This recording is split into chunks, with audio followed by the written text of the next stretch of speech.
morning students. Once again welcome in science class. Today we are going to start a new chapter number 4 heat. आज हम एक नया chapter जो कि chapter number 4 है heat यानी ऊष्मा उसको शुरू करने जा रहे हैं. So in this chapter we will study about heats and some other topics which are related with heat. So let's start with the definition of heat. What is heat? This is the definition of heat, that heat is a form of energy. It makes a substance hotter. यानी heat या ऊष्मा एक ऊर्जा का एक प्रकार है जो किसी वस्तु को गर्म बनाता है या उसको गर्म कर देता है. So this is the definition. Heat is a form of energy. It makes a substance hotter. How can we feel the heat? So the heat can be felt by its temperature effect. Means whenever heat is given to a substance, it produces temperature effect. Means it increase the temperature of the substance. So the heat can be felt by its temperature effect. We can understand it by the help of an example. यानी जो heat है उसको हम कैसे महसूस कर सकते हैं? उसको हीट को या ऊष्मा को महसूस करने के लिए उसका तापमान प्रभाव मदद करता है. जब किसी वस्तु को ऊष्मा प्रदान की जाती है तो वह गर्म हो जाता है और उसका तापमान बढ़ जाता है और उस तापमान की वजह से हम हीट को यानी ऊष्मा को फील कर सकते हैं. Because heat can not be seen by anyone or it is not visible, so we can feel it only by its temperature effect. यानी ऊष्मा दिखाई देने वाला कोई चीज नहीं है, इसको सिर्फ हम इसके तापमान प्रभाव से ही महसूस कर सकते हैं. जब किसी वस्तु को हीट प्रोवाइड की जाती है तो उस हीट की वजह से वह गर्म होती है और उसका तापमान बढ़ जाता है. Example, when any utensil kept or any utensil is put on a gas stove, it becomes hot. It becomes hot because its temperature increased. किसी वस्तु को, किसी बर्तन को जब गैस के ऊपर रखते हैं तो हीट की वजह से वो उसका तापमान बढ़ता है और उस तापमान की वजह से हम हीट को पहचान सकते हैं. ऐसे ही जब किसी वस्तु से यानी whenever the heat is removed from a substance, किसी वस्तु से हीट को रिमूव किया जाता है, at that time the temperature decreases. उस समय उस वस्तु का तापमान गिर जाता है and then we can feel the heat. For example, when water is kept inside the refrigerator, after some time it's become cold, so we can feel that the heat is removed from that water.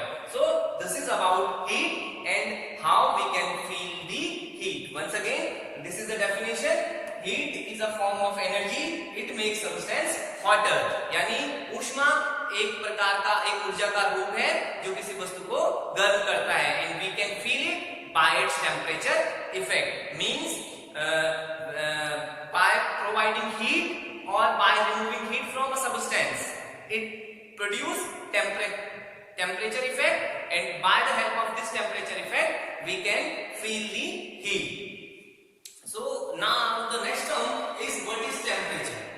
Temperature, this is the definition of temperature, and temperature यानी तापमान, it is defined as the degree of hotness or coldness of an object is called temperature. यानी किसी वस्तु में कि कितनी उसमें वो कितनी गर्म है या वो कोई वस्तु कितनी ठंडी है, वो जो उसकी गर्मी और ठंडी का जो मात्रा है, that degree of hotness or coldness is called temperature. उसी गर्मी और ठंडीपन की जो मात्रा है उसी को ही उस वस्तु का तापमान कहा जाता है. And this temperature is created by the heat. Whenever heat is given to a substance, its temperature increases. Whenever heat is removed from a substance, the temperature is decreases. किसी वस्तु को heat provide करेंगे तो temperature बढ़ेगा और जब उसे heat remove करते हैं तो उसका temperature decrease होता है. That's why these two things are related with each other. Heat produce temperature effect or heat. Because of the heat, the temperature is generated in an object. Next, we will study how the temperature is measured, or how the substance, or how the temperature of any object or any substance is measured. We will study about that device which helps to measure the temperature of different substances. Before moving on that,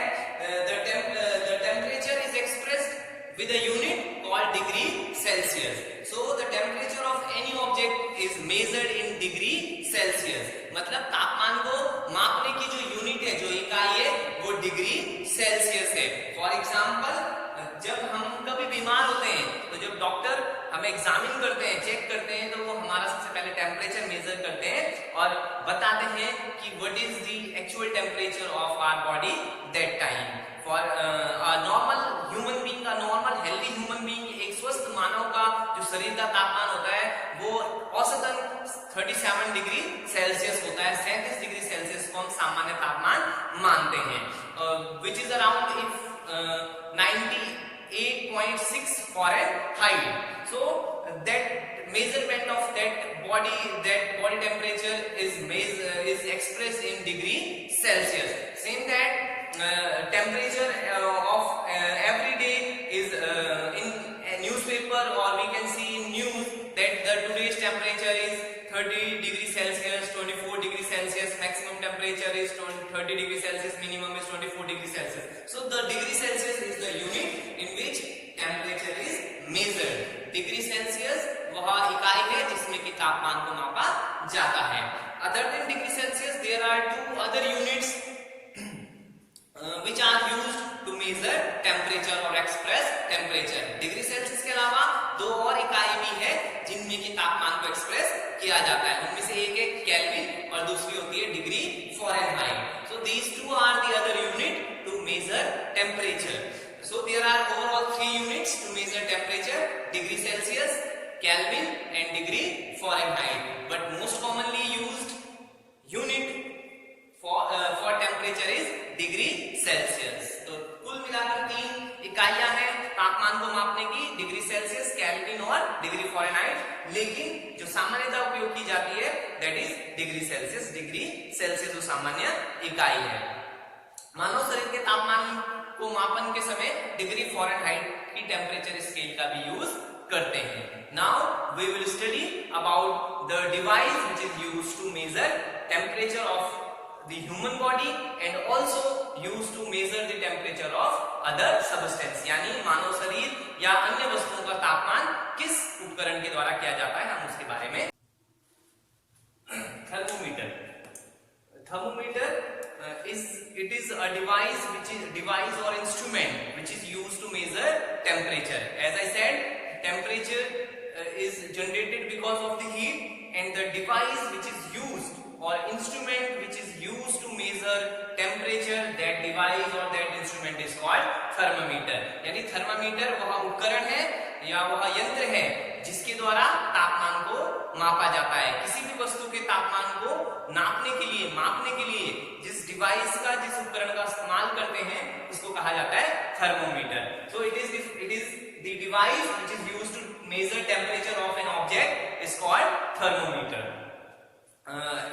Students, the temperature of the substance and human beings cannot be measured by the same devices. There are different thermometers. So the thermometer which is used to measure human body temperature, that is different, and the thermometer which is used to measure the temperature of substance, that is of different kind. So there are 2 types of thermometer. यानी thermometer के प्रकार। There are 2 types of thermometer. One is clinical and other one is laboratory thermometer. जो thermometer है वो 2 तरीके के होते हैं। फर्स्ट वन, पहला क्लिनिकल थर्मोमीटर और दूसरा laboratory thermometer. Let us study about the clinical thermometer and laboratory thermometer. Clinical thermometer. Clinical thermometer is that thermometer which is used to measure the temperature of human body. यानी मानव शरीर के तापमान को मापने के लिए जिस थर्मोमीटर का उपयोग किया जाता है उसको क्लिनिकल थर्मोमीटर कहा जाता है। Clinical thermometer are of different types. Now these days different digital or different types of thermometers are used, but the main concept that they measure the body temperature, or the clinical thermometer is used to measure the temperature of the human body. But what makes it different from laboratory thermometer? There are some points due to which it is different from the laboratory thermometer. So we will compare the characteristics of both after the laboratory thermometer. But this is that clinical thermometer is the thermometer which is used to measure body temperature. यानी मानव शरीर के तापमान को मापने के लिए जिस उसको ही क्या कहा जाता है, क्लिनिकल थर्मोमीटर कहा जाता है. It is made by glass. Mercury tube is inside, or a mercury bulb is in the front of its structure. Like this is the structure of the laboratory thermometer is like this.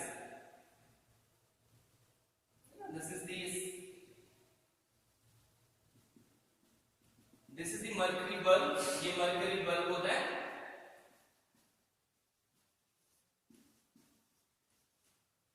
इसके अंदर mercury film. This is mercury film. This is glass tube. So this is an example. This is the diagram of a thermometer. This is the front point. This called mercury bulb. इसके अंदर mercury भरी हुई रहती है. This is mercury film. जब temperature बढ़ता है तो ये mercury इसके अंदर इंक्रीज होती जाती है. And this is graduated. इस पर लिखे रहते हैं टेम्परेचर की माप. तो this glass tube is graduated with the range of temperature. यहाँ पर different range temperature की लिखी रहती है. 0 डिग्री, 5 डिग्री, 10 डिग्री, इस तरीके से इसमें graduated लिखा होता है.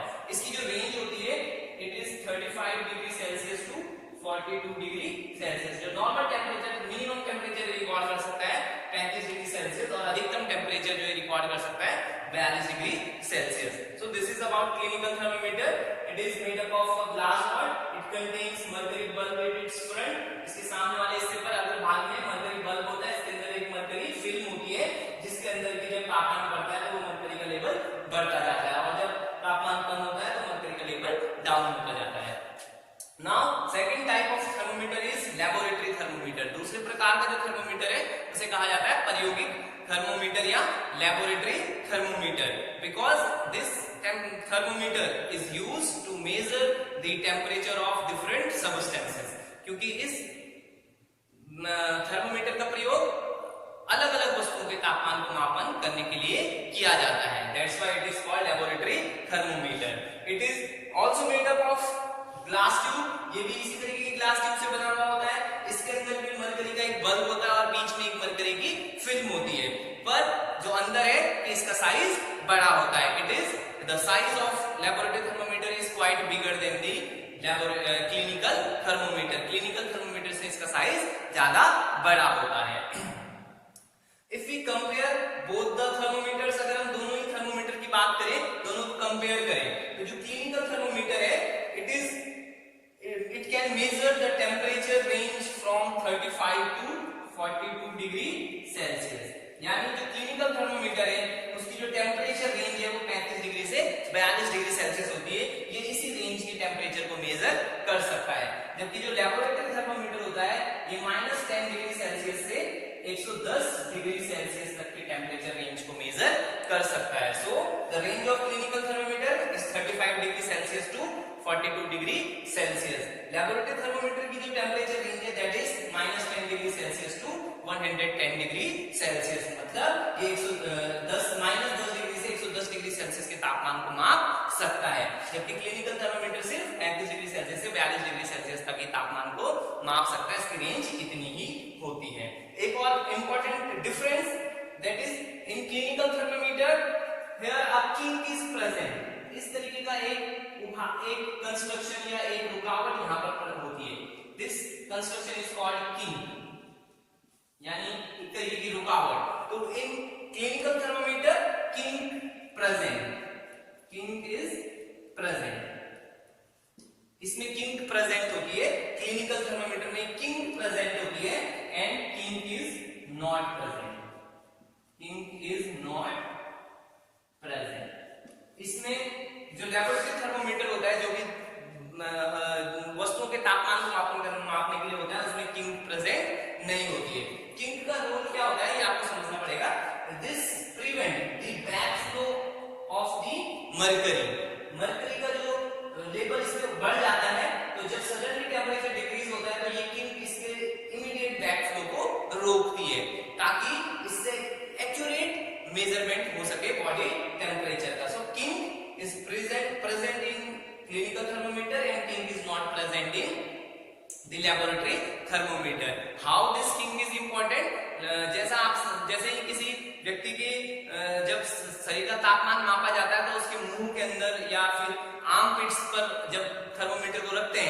तो जैसे उसको उसके मुंह से बाहर निकालेंगे तो अगर ये किंक नहीं होगी तो बाहर निकालते ही वो पूरा मरकरी का लेवल डाउन हो जाएगा और जो सही टेम्परेचर होगा शरीर का वो नहीं पता चल पाएगा। तो that's why the kink is present in clinical thermometer. इसीलिए क्लिनिकल थर्मोमीटर में किंक प्रेजेंट होती है लेकिन लेबोरेटरी थर्मोमीटर में किंक प्रेजेंट नहीं होती, क्योंकि वो ऑब्जेक्ट के कांटेक्ट में होता है और उसको हम डायरेक्टली देख सकते हैं। So these are the two important differences between the clinical thermometer and laboratory thermometer. But with differences there are some similarities. अंतर के साथ साथ बहुत सारी समानताएं भी हैं, जैसे कि क्लिनिकल थर्मोमीटर और लेबोरेटरी थर्मोमीटर दोनों ही समानताएं की हम बात कर रहे हैं। सिमिलरिटीज दोनों टेम्परेचर को मेजर करने का काम करते हैं। Both the thermometer measures the temperature of the object. Second thing, both are made up of glass. Both are made up of glass. दोनों ही किससे बने होते हैं? ग्लास से बने होते हैं। Both have mercury in its mercury bulb. दोनों में ही मरकरी बल्ब में मरकरी भरी हुई होती है। Both use degree Celsius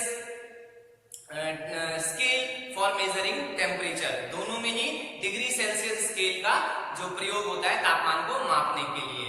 Both have mercury film inside it. दोनों में ही मरकरी फिल्म इसके अंदर प्रेजेंट होती है। तो इस तरीके से जो क्लिनिकल थर्मोमीटर लेबोरेटरी थर्मोमीटर है दोनों अलग अलग चीजों के मापने में काम आते हैं। दोनों में कुछ समानताएं भी हैं और कुछ डिफरेंसेस भी हैं।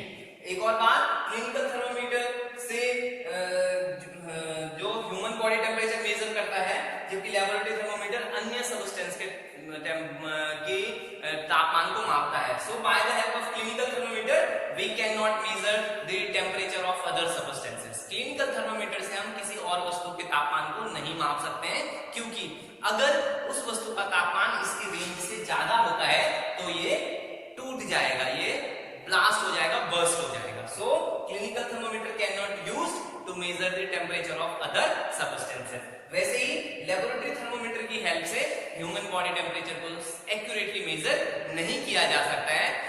ये यूज हो सकता है पर ये एक्यूरेटली मेजर नहीं करेगा। उसका कारण, because if we use laboratory thermometer to use the human body temperature, अगर हम लेबोरेटरी थर्मोमीटर का यूज मानव शरीर के तापमान को मापने के लिए करेंगे तो जैसे ही हम उस टेम्परेचर उस थर्मोमीटर को शरीर मुंह से बाहर निकालेंगे तुरंत ही उसका जो मरकरी लेवल होगा वो डाउन हो जाएगा, जिसकी वजह से जो सही बॉडी टेम्परेचर होगा वो पता नहीं लग पाएगा। So clinical thermometer is used to measure the human body temperature only and laboratory thermometer is used to measure the temperature of other substance. Their work cannot be exchanged. उनके कार्य को, यानी जिस काम के लिए वो बने हुए उनको एक दूसरे के साथ बदला नहीं जा सकता है। So in this video we have done about the heat, the temperature, the devices which are used to measure the temperature and its time. I hope you understand. मुझे आशा है कि आपको ये अच्छे से समझ आया होगा। अगर आपको कोई पॉइंट समझ नहीं आया है तो आप वीडियो को कमेंट करें या फिर मेरे को मेरे पर्सनल व्हाट्सएप नंबर पर मैसेज करें कि आपको कौन सा पॉइंट समझ नहीं आया है। तब तक के लिए जो भी मैंने बताया है उन सबको अच्छे से नोट की फॉर्म में बनाएं और अपना neat and clean hand writing में अपने जो नोटबुक में इसको नोट करें। मैं अगले वीडियो के साथ अगले टॉपिक में आऊंगा। तब तक मेरे साथ जुड़े रहने के लिए धन्यवाद।